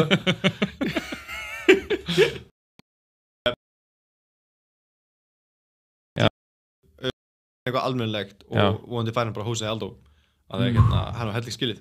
Adrian Yanez verður eitthvað að taka til á sínum heimbæ kannski fá töflufund með Bygga fá buff ráðið hans buffa þá bara just buff man just buff man herðu annar spennandi gaur eða svona, ok Stirling Navajo Sterling með the Tuco Tacos lukkar rosalega vel þegar maður horfir á hann svona einangrað. Já, ég sammála og ég var bara eitthvað, wow, þvílíkur stíl, þvílík hreyfingar, bla bla bla og svo horfði ég á saman einhvern veginn að berjast og bara, hann er ekki það góð. Nei, ég veðjaði sko, hann myndi klára hann í fyrstu lótu og svo var ég bara eiginlega með vonbrigðum fyrir hann eitthvað, það var búið að hæpa nú mikið fyrir mér. Ég meina, hvernig kláraði hann ekki Tacos? Tacos var tilbúin að hætta í lok fyrstu lótu, sko. Hann var til í það. Það sást. Það er ekki einslega ég meina, hann 6-0. Jú, en hann... Stýraling. Jú, kannski. En hann hefði bara átt að klára hann að barða. Hann var svo miklu betri á fótu. Alltaf að dominita hann að barða allan tíman, sko. Já, Tacos bara virkaði þreyttur bara á fyrstu mínútunni og var þetta ekki short notice hjá honum. Tacos. bara ekki alveg viss með Ég held það Mér minnir að Ég held það Þetta var Þetta var of auðvelt en ég held að þetta er ennþá auðveldara Ég held að myndi bara ganga frá hann Ég held að þetta bara En sem ég segja, hann lúkar ofboðslega vel bara þú veist svona, hvernig strækingi lúkar og svona en svo þegar hann er einhvern veginn með görnum að berjast þá fannst mér þetta ekkert eitthvað svakalega impressive Nei, ég held að ég margt sko eftir ólægst sko en hann er líka bara slanni 6-0 mér finnst hann lúka ógislega vel það var góða bætt fyrir hann Þú þínar spurningar alltaf Já, ég er forvitin sko, ég Hann 27 ára Ok, það var rétt, það var hann bara að læra Já, Nú eftir Já, þetta líka sko, en málið líka þetta er fyrsti alvöru UFC-bardaðan hans Þú veist, lang oftast tapa menn fyrsta UFC-bardaðinu sínu og það kemur eitthvað svona first time jitters og eitthvað þannig að það er eiginlega svona ég myndi að segja að væri svona eiginlega sigur í sjálfum sér að hafa komið þarna inn og unnið fyrsta UFC-bardaðin þó að þú kannski fengið svona þægilegan aðstæðing sko, sem var tilbúin að fólda hendinni sinni bara í fyrstu lótu sko en maður svona tekið ekki ómikið á honum sko Nei kemur í gegnum Dana White's Contender Series Já, stóð sér vist bara vel þar Já, bara flottur stökkur sko bara... Já Skrifum þetta á eitthvað adrenaline dump hana eða eitthvað því að eins og ég segi, þú veist rosa flottur strækir, lúkkar rosa vel en svo einhvern veginn þegar hann var komið með gaurinn í fangið þá lúkkaði hann ekkit rosalega vel, fannst mér og mér fannst hann líka bara með fullt að tækja til að klára hann bara sem hann nýtti bara mjög illa Ég mjög sammála Hérna, stiklaði svo stóru Michael Johnson fekk performance of the night bonus gegn Ottman Asaitar Við erum meira að tala eins hann Michael the Menace Johnson Já Þessi gæi, ég var einhvern veginn ég átti ekki vona að hann væri ennþá svona góður hann bara, geggjað fucking knockout og bara steinrótaði gæðan bara setti allt í þetta högg og bara smell hitti ég veit ekki hvort það var svona smá heppnistimpill yfir þessu eða hvort hann er bara svona ógeðslega góður að bara svona swinga í pocketinu en bara já, maður er bara einhvern veginn spenntur fyrir honum aftur Kallaði hann ekki eftir Venom Page Gerði hann það? Já, ég held það Já, ok Ég er alltaf bara spenntur fyrir honum aftur sko Já, en hann er mjög gamall eða ekki? Hann er búin að vera 37 ára Hann er 38 ára Hann er búin að vera síðan 2010 í UFC sko 15 sigur og 15 töp Alveg að fara að hengja þetta upp Algjör svona company man bara en já, bara geggjað ég átti enga veginn vona að hann myndi koma með eitthvað svona ég var bara eitthvað svona þessi gæði ekki búinn Nákvæmlega, í sammálaður Hann var flottur Annað skemmtilegt er náttúrulega bara spænska vélin Joel Alvarez með svo spennandi gaur svo fucking spennandi gaur Sean Woodson bara spennandi líka með Maverick stóð fyrir sínu þetta var bara margt mjög gott á þessu karti Maverick var bara stál heiðarlega það var bara eins og mjölkukeks og mjölk sko. þetta bara, hún siglir stál heiðarlega hún átti þetta ein lóta var svolítið erfið mér fannst hún svo stór hingeilan Jamie Lynn eitthvað hún var svo ógeðslega stór með Maverick sko. en hún gerði bara vel að hann á að klára þetta í þriðju lótu en Joel Alvarez við erum að tala um hann og bara, þessi gæi gæti verið future champ sko. mér var skeggja hvað hann svo vangaði gæjan og hann byrjar að bakka og hann bara svona bregður fyrir hann fæti þannig að hann dettur aftur fyrir sig það var svo ógeðslega cool hvernig það bara svona vangaðan feldan svo einhvern veginn og svo náttúrulega sko hann rótar hann með þessu flying knee og grípur hann eiginlega bara svona í tjókinu og byrjar svo að kýla hann eða gaurin er lungu átt sko hann rótaðist við neðið svo bara grípur hann gaurin er alveg átt og hann er eitthvað með hann í tjóki og að kýla hann rótaðist fyrir lungu þetta var alveg fucking brutal fucking ógeðslega spennandi gæi þannig að en ég ætlaði að skilja þetta UFC-kart þetta var síðasta UFC-kart ársins ekkert UFC í 4 vikur mér er bara strax fyrir að klæja sko ég bara veit ekki hvað að gera mig sko boxbardagi næstu helgi er alveg að fylla limit núna af gleði og hamingju mjög gott að koma eitt svona líka svona stóran bardaga alvöru shit það er Fury á móti Usyk 2 í Riyadh á besta tíma meinkarti byrja klukkan 8 og verður á sjálfsögðu sýnt í beinni útsendingu á mínigarnum það sem að við verðum líklega mættir. Ég verð þar 100 p. Þú verður þar 100 p. Ég veit ekki í hvað ástandi ég verð eftir eitthvað all you can drink jólahlaðborð. Já, með strákunum hana, með mósurnar hana, með dömónuðinum, nei, strákunuðinum. Já, ef þetta væri bara heilt borða einhverjum læðum, skilur við, þá myndi ég njóta mín. Já, sjálfsögðu. Þá væri þú líka bara að spæka með mósurnar með auka vodka í pela, sko, undir borðið. Við hefum hvernig maður þú ert. Maður þú ert. I make my own luck. Alla stelpur í kring með heiða bara, vanlega finn ég ekki svo mikið á mér. Já. Hvað var ég eftir að segja áður en þú ákvæmst að vera eitthvað predator? Þetta ekkert predator, bara þú ert að spæsa þess drikkinu. Ég vil fá nýja Alien vs. Predator minn þar sem að þú ert predatorinn. Greið þessar dömur. En þetta er Ríadgard, það vantar svolítið svona betri prílims, að það ekki? Ég allan að þekki ekkert þessa gauðra sem er að keppa, sko. Þekkir þú marga boxara? Nei, eins og yfirleitt er eitthvað svona einn annar góður. Ég get samt eitthvað vantar. Það vantar The Iceberg. Það vantar The Iceberg. Ég nefnilega svolítið á því líka. Það vantar Iceberg hann var í flottur feature prelims á þetta kart. Líka ertu með svona, þú veist, ertu með gaur sem ef þú situr nú aftarlega og gætir alveg trúa þig að þetta væri Tyson Fury, skilurðu. Kolli? Já. Ef þú situr nú langt frá þeim. Þú getur í og tekur þú linsandar núni og set nú aftarlega það er bara hann er eitthvað stór gaur sköllóttur með skegg hann hlýtur á Tyson Fury Tyson Fury er ekki með skegg hann er komið með geðað mikið skegg núna hann er svo jólasveitin sko hann er svo jólasveitin nefnum bara rauður ég bröf það er sko að því að Kolli er nefnilega flottur sem jólasveit Já. Ég held að hann geta alveg unnið sér en hann alltaf reyna að finna eitthvað spons og eitthvað. Ég held að hann geta alveg tekið svona jólasveina gig í kringlunni og fengið fyrir penning. Renna sér beint í kringluna, kemur bara í búning með stól og setur hann á hliðina á jólatrinu og svo tekur hann bara penning frá foreldrunum. Já. Skilurðu? Ertu bara eitthvað, ég hræða barnið þetta og ég var góðu barnið þetta og kemur penning. Já, einmitt. Ég vil sjá Kolla í svona jólasveina höstli. Já. Það er það er það sem að atvinnuboxar í Íslandi eiga að gera. Já, 100%. Algjörlega. En þetta er náttúrulega sko, en ég sammála í pínu sammála bygga, skilur við, það er ekkert á þessu karti sem að eitthvað svona blasir við mig sem eitthvað svo geggjafætt. En ég er bara ekki nógu góður í boxi. En maður hefði samt verið að sjá eitthvað svona eitt nafn sem að væri bara svona, þessi gæi. Okay. En það eru nokkur 10-0 og 12-0 og... Já, sko út af því að, ég fylgist einhvað með bóksi allt og lítið samt, en þú veist, ég þekki ekkert rosa marga bóksara.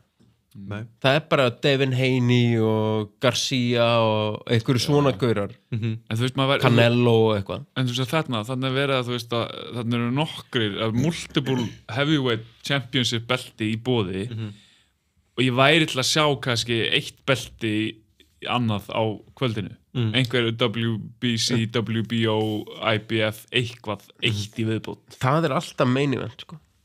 Það er engin af þessum toppgaurum í hinum vittunum þú veist, þessum sem maður þekkir engin af þessum nöfnum sem maður þekkir Nei, já, en því minna það var alveg sko WBC belti í boði í einhverjum prílims fyrir sko Jake Paul bardaða síðast Var það ekki bara í bardaganum undan Jake Paul og þá voru 2 konur sem eru sennilega bestu hnefalega konur sem allir mun eftir sem voru að berjast það voru bara prílims fyrir Jake Paul það er alveg þetta á prílims fyrir Tyson Fury Usyk einhvern dómsættan Comain það voru Comain, ekki prílims Nei, já, ég er að tala um Comain og við erum að tala um kvennabardaga sko.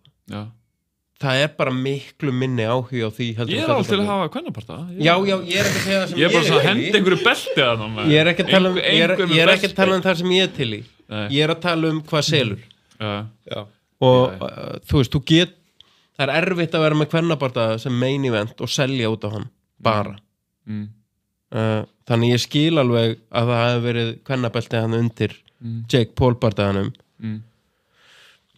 Ég sé bara ekki Canelo fara að keppi í einhverjum vera eitthvað Comaina ég veit að Tyson Fury og Usyk sko Nei eða David Haney eða Garcia eða Triple G eða þú veist enginn af þessum toppnöfnum er að fara að vera eitthvað á undan einhverjum öðrum þeir eru main event sko það kannski geta verið eitthvað svona topp nafn en þekkir einhver ég þekki enginn nema toppgöra sko það er enginn einhver mid-level gaur í boxi sem ég bara ekki, já þessi gaur, hann, hérna, ég þekki hann, sko. Ég þekki bara þessa topp gaura, persónulega. Já, ég held að niðurstaðan í þessum debatt eru að við vitum ekki neitt box Ekki nógu og það mikið. ástæða Svo þetta bara geggjaði bara hérna Þetta sko- Boha Tjúka móti Davis eða eitthvað. Sko, þetta eru fín rekord, skilju 24-2 móti 13-1, skilju bara fínt rekord, skilju þannig að þetta eru samt, ég held að þetta eru góði bókspartar Já, ég það er þekki fínir það. bara það, sko. Sammála því, og svo reyndar held ég líka að þetta sé svo dýr bardagi að halda að þeir hversu marga stórstjörnum getur haft á þessu karti Tyson Fury og Usyk að fara að taka svona, hvað sá eitthvað talað 150 miljónum verið splitta á millið eða eitthvað Já, það getur verið dólar, alveg hellað, sko með Hljómar rugl ágætlega.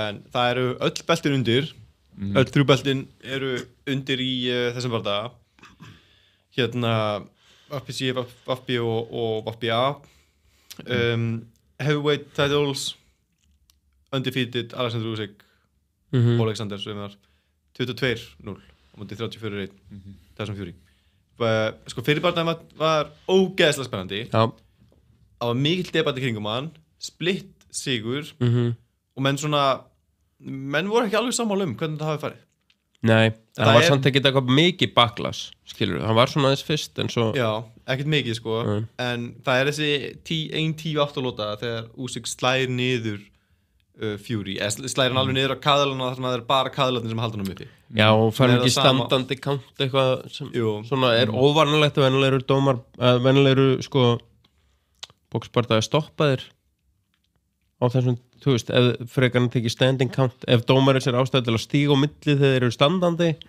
þá yfirleitt er bardaðin stoppaðir menna bara búinn já, en dómarinn má trýta þarna eins og hann hafi verið slegin niður já, Af því Það að- var líka alveg átofið. af því að ef það er bara kaðlarnir sem halda þér uppi þá ertu bara eins og hafi verið slegin niður þannig að þetta var svona allt eðlilegt einhvern veginn en Tyson Fury er einhvern veginn að vinna hana bardaga alveg þannig að hann er bara allt í einu ekki að vinna hana bardaga já, þegar hérna Usyk kemur smell heitir hann, var ekki bara bit twistur eða yfirhandar yfirhand, já, jú og hérna smell heitir hann og bara tekur yfir barða þannig hérna ég svona velti fyrir mér komið til hennar barða hvort að Tyson Fury er að fara að ná að sigla þessu sko Tyson Fury náttúrulega var með skurð í öllu kampinu sinni síðast gata ég ekkert sparrað segir hann og ég trúi því alveg það því þú veist ég er búin að segja staðfesta fréttur hann hafi verið að passa að einhver skurður myndi gróa á hann bara myndi átt sér stað sko þetta verður náttúrulega bara risa bardagi ég held að Tyson Fury hafa bara lært að fyrir bardaganum að passa sig að eiga smá á tánum því að Usyk verðist geta bara bóksa endalaust já og hann er að refsa, sko, Usyk er að refsa þér í bodyið Já. hann var mjög duglegur að fara í bodyshotin sko já, Í sem fyrstu er lotunum. sniðut á móti Fury hann er svo stórt target það er mjög sniðugt og þú veist það fer að borga sig í svona lótu þú veist 6-7-8 skilur við þá virkilega finnur fyrir því að þú varst kildur í magan skilur við fyrir 15 mínútur algjörlega þannig svona þetta var sniðugt upplegt sko Já. en það sem að sé líka sko eftir að þegar hérna ég horfði á barðan aftur fyrir podcasti sko að þegar þú veist Usyk hann var alltaf lokafélaginni og lækka sér mikið og Fury er að negla með þessum uppercuts en bæði sko að henda krókum í body og uppercutan þegar hann stígur inn og ég er bara hissa nánast hvað Usyk slapp vel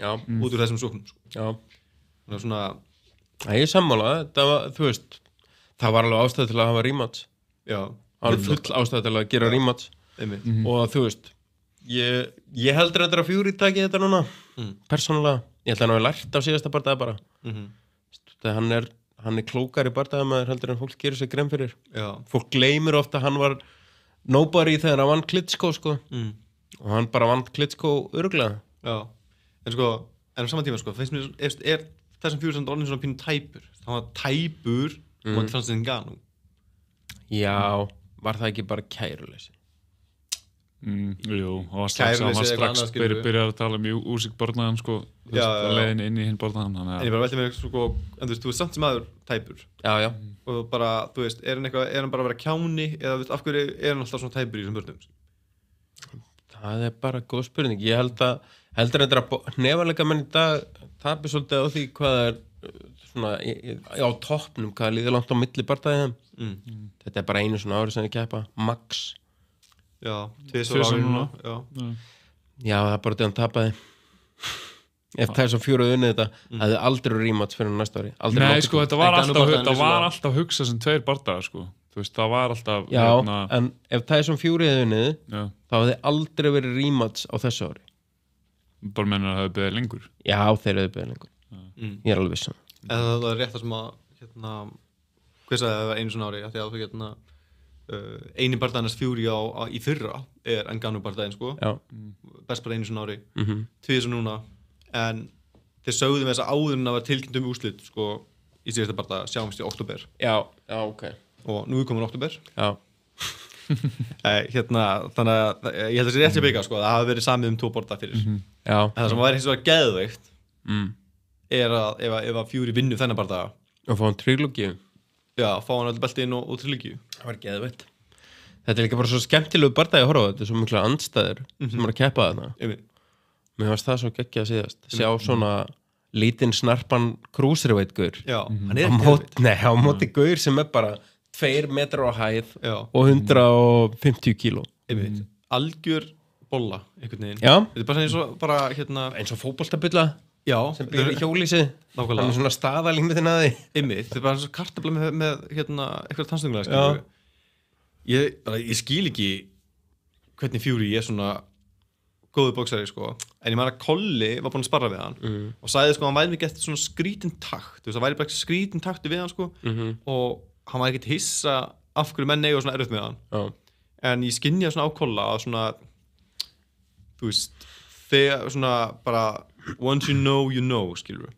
það er ekkert þarna sem er að fara að koma úr sig eitthvað óvart hann veit 100% hvað hann er að mæta þannig að þú veist þannig að þessi óþægindi sem að Fury býður upp á þetta er ekki sama surprise í seinni já þau gæti verið svolítið á bakvið úr sig þú veist hann gæti farið mun þægilega inn í hennar bardaði eins og þú segir þá eiga bardaði menn oft erfitt með að díla við taktinn í Tyson Fury og náttúrulega lengdina út af því að þú veist hann kemur svona í halfbít höggin hjá hann skilur og núna þú veist mér fannst það mitt Usyk bara svolítið ná að stilla sig inn á það og þá fór hann svona hægt og rólega að taka yfir bardaðan það er mjög góður að null út þetta svaka reach advantage hann líka bara svona skverar upp bara svona alveg beinn á honum einhvern veginn og þú veist þá skiptir ekkert máli þú veist þegar hann bara pressar á honum er alveg beinn skiptir ekkert máli hvort það hann sem er lengra reach nei og svo þegar hann náttúrulega bara duglegur að fara í bodyð og er þetta reach líka bara ekki að vinna mikið með Fury því hann þú veist fyndið þegar maður horfir á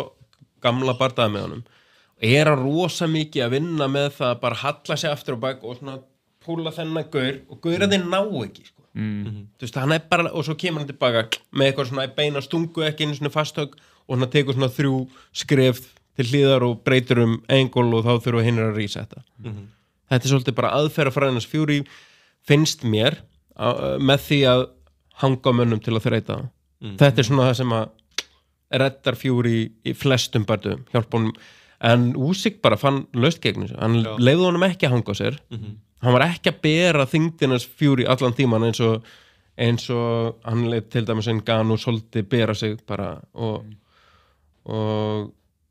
líka Klitschko þurfti svolítið að halda honum uppi mér varst að draga mikið að Klitschko við það ég veit ekki, rosa erfi sko alltaf því ég hugsa mér bara það þá breyti sko hver vinnur ég er 100% þarna líka í gær þá er ég bara ekki, já Fury tekur þetta easy hann er bara að vera sko. svo núna er ég bara ekki, já en Usyk fann alveg veistna hann síðast og kemur inn í hann bardaða þú veist upper hand bara þekkir hann skilur þekkir taktina og veit hvernig hann á að vinna sinni hann ég held að hann vinni meira samfærið núna Usyk vinni meira samfærið já ég held að bara svona mæta Tyson Fury í annað skipti er örugglega aðeins þægilega heldur en að mæta hann í fyrst skipti og ég held að hann hafi bara svolítið lært á hann í síðast og það var það ekki fyrir Wilder nei Wilder átti séns fyrsta bardaganum Wilder er ekki með fætur skilur hann er ekki með þessa fótatilburði eins og nei, ég reyndar ekki en mér fannst mér fannst það eiginlega öfugt einmitt hjá Wilder á móti Fury þú veist, mér fannst Wilder svona kom inn í fyrsta bardagan eins og nætti sens og fannst mér bara svolítið lamin eftir það en eins og þú segir, hann ekki með þess að fótaburði eins og Usyk hann ekki með þetta fight IQ eins og Usyk hvað er Usyk með 380 fokkin amateur bardaði eða eitthvað eitthvað já, rosa mikið, alveg og þú veist, tapaði 4 með eitthvað þú veist, þetta er reynsla Wilder gaur sem og núna ég bara að tala það sem ég heyrði frá honum í aðdraganda Fury bardagans Wilder gaur sem byrjaði að berjast til þess að fæða sig og fjölskyldurinn sína og þetta er money sport fyrir honum þú veist, hann tók nokkra amatöbardaga fór hann ekki á einu ólympíuleika og svo fór hann beint í pró já ekki það ég þekki sögunas þannig að þú veist, við erum að tala þú veist, Usyk er svona prófessor fræðimaður í boxi skilurðu og meðan Wilder var bara þannig til þess að róta menn og taka cash money þetta er mjög ólíka skepnur sem að Fury hefur þurft að díla við núna já, ég hugsa að það getur verið rétt hérna, ef þú komið spá fyrir bara Usyk by decision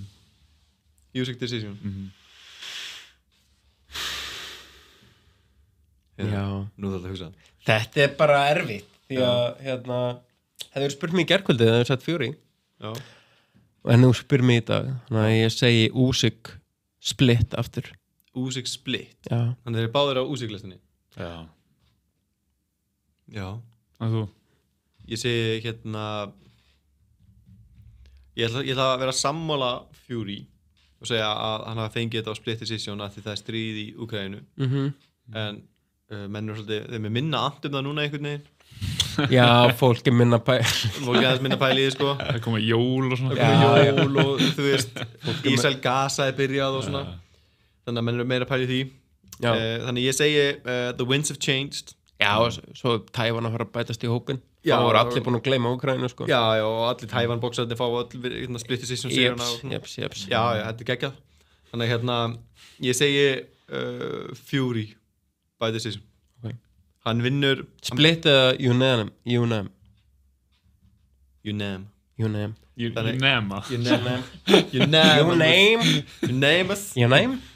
hérna, ég held að hann byrja sterkt ég held að verða eins og fyrir bardaginn hann byrja sterkt nema hann verður ekki slegið niður og krúsar, hann fær 7 lótur já 7 lótur já, 7 lótur gegn 5 já það er mín spá já, oddly specific nei, ég hatt þessu bókin þetta geti alveg farið bara í hvora áttunum sem er ég nokkur sem þú spyrum að morgun hári eftir komin á Fury-orðinu og svo daginn eftir Usyk þannig að hérna ég er bara mega spenntur fyrir þessu bardaga þetta er fyrsti boxbardaginn sem ég er eitthvað alvöru spenntur fyrir síðan hérna daginn mér finnst þú alltaf að segja það nei, síðan hérna daginn já, við finnst alltaf að segja það já, ég veit það, hann er bara, ég hef aldrei eitthvað við erum jafn spenntur síðan hérna daginn það var bardagi bara núna fyrir síðustu viku 2 rússar já, hérna, Bivol og Better já, ég var mjög spenntur fyrir þeim bardaga ég var ekkert rosa spenntur fyrir Usyk Fury 1 en ég peppaði fyrir 2 já, ég líka sé hérna inn á Tapology career disclosed earnings hjá Fury eru $186 million Jesus. Nice. Af hverju er ekki bóksari? já helvít það er aldrei sent að byrja nei, nákvæmlega ég er búin að lofa þér í hérna, sparfi Benna og Hildi á morgun þegar við komum í þáttinn þetta er svona ný hefði á okkur að gestir fá að lúskra á nonna nice. ég hef sparrað við Benna sko hann fucking pakka mér sko já, kemur ekki ég geti pakka Hildi sko ég fæ létt með Hildi en ég var að meta sko að láta þau sagt, bæði sparra við á sama tíma og sikur áttinni þannig að þú þurfa alltaf það er nei, ég væri hérna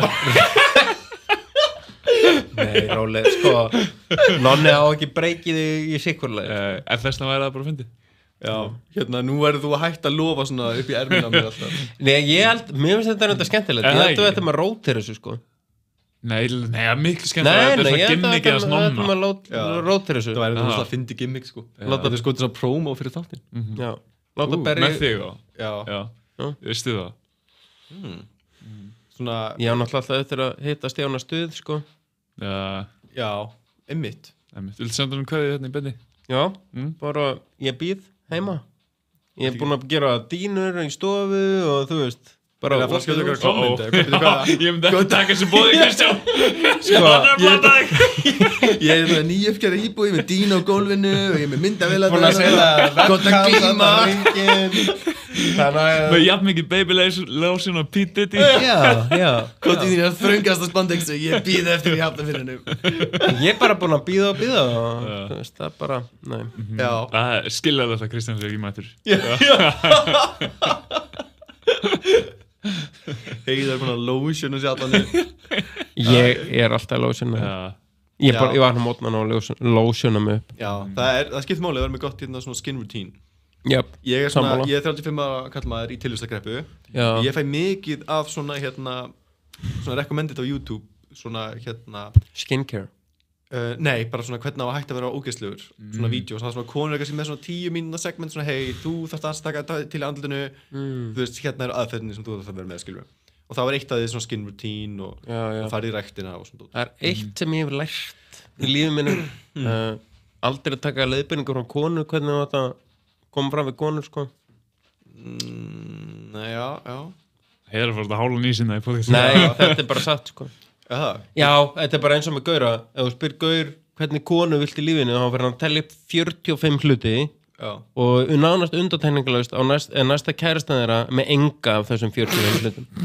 og konur eru bara alveg eins þær segja að hann var ekki góður og næs og bla bla eitthvað en svo næstu gaur fá þetta og maður bara eitthvað what the fuck happened here það ímynda sér svona geðvett góðan vín en fatta svo að það hafa engan áhuga á honum það er eins og ég og eitt vinn alltaf þegar hann er á lausu og tala hann um það sama nú ætla ég að finna mig konu skilur, ég ætla að finna mér einhverja konu sem bara, þú veist, hugsar mig og bara, þú veist, er bara down to earth og snjöll og flott og gáð og klár og fyndin og góð stelpa sem fer aldrei út úr húsi svo finnur sér einhverja gælu sem er bara for the streets every time bara húchi mamma bara every time það er ég bara eitthvað wow, bara skila þín á göttuna bara leið er ekki mér veist þetta að vera svona datingmarkaðar nýra Sorpu það sem að svona gamla kæristu sem búið að skila það sé gámur fyrir þær skilur bara í svona góða hirðir og fengið nýja kæristu það er reyndar ekkert slæm hugmynd sko. Það er ógeðslega góð Gætu, þú veist, góðar gælu skila fáutunum sínum í gauragáfin og góðu gaur en þá væru við allir ég verð alltaf bara, Heiðar, þú komin aftur þá væru við allir nýra Sorpu alltaf Hver er aftur prósentan af kvenkins hlustendum okkar af því ég held að hafa verið að detta niður í 0 Við höfum verið Af hverju? Við höfum verið í svona solid 9% En byrju, af hverju var þetta niður í 0? Ég var að segja að konur og kallar að vera eins sko. Alhæfingar kvenfólk aldrei vinsælt Ég elska þessa kvenkynslustendur okkar sko. Já, ég líka Sko, ég vill bara alhæfa jaft á kalla og konur Ég er jafnrétti sinni Ég trúi á jafnrétti kynjana og ég held að það sé niðrandi að gera grín og fokk í einum hóp en ekki hinnum út af því vorkir hinnum Ég er mjög sammála. Þess vegna gerir ég svo mikið grín af gömlu fólki. Já, ég líka og föllum. Nei, það er engin út undan. Nú er ég að grína. Og það er aldrei eitthvað svona þú verður of gamall þegar ég kem á stríðið. Nei, sammála. Sérstaklega við komum með svona öndunar-unit. Það býður upp á endarna sem möguleika. Einmitt. Við félag mér var að fá svona öndunar-unit og hann er sko, ég held að hann sé 33 eða eitthvað. Nice. Og hann á konu, eða svona 2 konur. Já. Einar er bara öndunar-unitið hans. Geggjað. Elska það sko. Já, ég sammála. En þú átt 40 ára fokk í honum með þetta eftir sko. Já. Happy days. Og það gaman að hitta hann og setja svona hendina fyrir fram munna á sig og svona og svo taka hendina á honum. Það er mjög gott. Það er ógeðslega gaman. Ég vil líka fá hann til að tala. Fá hann til að tala? Já, svona þú veist, þá setur þú upp Darth Vader röddina þína og ætlast til að hann gera það tilbaka, skilurðu? Já, maður fær alltaf svona dautt stare svona. Já, mjög gott. Ekki fyndið. Geðveikt, herru, hérna, ef að rappið við þessum þætti, eða? Já, þetta er flott. Já, þetta var bara gaman. Herru, þetta var þáttur vikunar, koma 2 þættir í þessari viku, Piggi, eða 1? Já, Kitty og Hákon eru komin til okkar. Já, það eru gestir kvöldsins allavega, Kitty og Hákon. Kitty, já, setur eins konar 5. rótu Íslandsmet sem, hvað maður segja, svona fastest returning guest. Já, quickest turnaround. Já, hann fór úr síðasta þætti, keyrði upp á Ártúnsbrekku, fattaði hann þetta snúa við strax. Já, nákvæmlega. Og bara á leiðinni þáttinn aftur, með Hákoni, kærastunum sínum. Þannig frábær, verður bara frábær þáttur og frábær teimi. Algjörlega. Þannig að hlakka til að gefa það út og eiga það spjall. Herru, við bara þakka öllum fyrir að hlusta og þakka öllum styrktaraðalunum okkar og við sjáumst bara aftur í næsta þætti. Takk fyrir mig. Takk fyrir að hlusta. Takk fyrir. Okay. Það var ekkert fréttahotn eða? Nei. Nei, ég bara glemdi það það fyrir það og ég var bara leiðilegt að því að ásýðin til að sko, síminn á batterísöfnleika, það var 1% eftir hann kliftum á það. Gekja, ég veit ekki hvað þið gest að hann orðið batterísöfnleika síminn í útsendingu, sko. Já, hann hefði bara hægt að taka upp þáttinn inn á sjálfnarsýst því ég þarf að hlaða, sækja þáttinn. Staðan af. Ég gleymdi að segja þér að láta mig vita þegar það hlusta ekki. Já, en við getum líka tekið upp þessa myndavél. Kabalinn og fært hann niður. Já, ég þorði bara ekki að vera snert þetta í miðjum.